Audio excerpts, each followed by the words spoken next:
First frame news में आपका स्वागत है।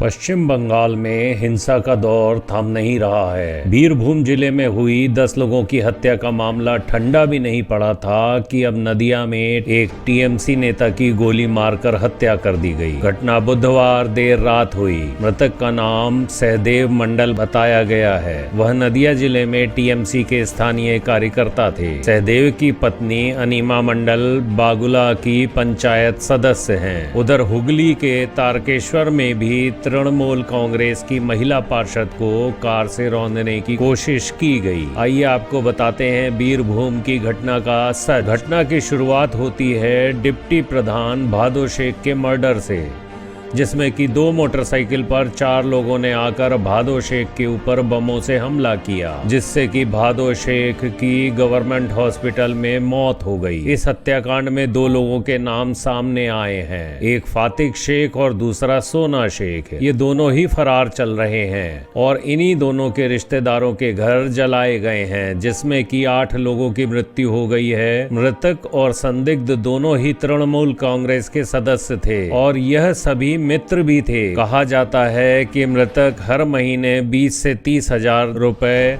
इन दोनों संदिग्धों कातिलों को देता था, परंतु जलन, प्रतिस्पर्धा और डाह की वजह से इन लोगों ने भादो शेख की हत्या कर दी और नतीजा प्रतिशोध में यह नरसंहार हुआ। रामपुर घाट के बोगतई गांव में मंगलवार को तड़के करीब 1 दर्जन मकानों में कथित तौर पर आग लगा देने से 2 बच्चों समेत कुल 8 लोगों की जलकर मौत हो गई। ये सभी मकान कातिलों के रिश्तेदारों के थे। पुलिस का कहना है कि यह अपराध राजनीति प्रेरित नहीं है, यह केवल 2 ग्रुपों का झगड़ा था। बोगतई गांव के डिप्टी प्रधान भादो शेख की हत्या में अब तक 2 एफआईआर दर्ज की गई है, एक भादो शेख के मर्डर पर और दूसरी 8 घरों में आग लगाने पर। हालांकि केंद्रीय गृह मंत्री अमित शाह ने पूरी रिपोर्ट राज्य सरकार से मांगी है और बंगाल के गवर्नर जगदीप धनखड़ ने चीफ सेक्रेटरी को बुलाकर स्पेशल इन्वेस्टिगेशन टीम का गठन करने को बोला है। प्रमुख विपक्षी पार्टियों ने सत्ता पार्टी को इस अपराध का दोषी माना है, लेकिन बंगाल की जनता का मानना है कि राज्य में अधिकांश हिंसा असामाजिक तत्वों द्वारा की जाती है। यह वह सरकार में ठेकेदारी कर अपना फायदा उठाते हैं। इन्हीं तत्वों ने प्रतिशोधवश घरों को बाहर से बंद कर घरों में आग लगा दी।